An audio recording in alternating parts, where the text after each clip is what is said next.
अहमद, आप मुझे अपने बारे में थोड़ा सा बताओ, आप क्या करते हो, क्या प्रॉब्लम है आपको? मैं स्कूल पढ़ता हूँ, मैं तो स्कूल में 6 क्लास में पढ़ता हूँ। अच्छा। मैं मुझे नौकरी चाहिए। मैं बहुत कुछ नहीं कर सकता, काम नहीं कर सकता, मुझे सिर्फ नौकरी चाहिए, मुझे नौकरी चाहिए। व्हीलचेयर आपको व्हीलचेयर मिल गई है बेटा? जी शुक्रिया बहुत। नहीं शुक्रिया नहीं, पहले आप क्या करते थे? पहले स्टैंड पे चलता था, मैं स्टैंड पे अच्छा। गिर जाता था, स्टैंड पे गिर जाता था मैं।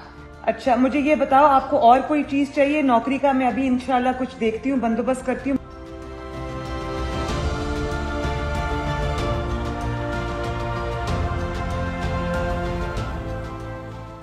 आपने फिक्र नहीं करनी, आपने रोना नहीं है।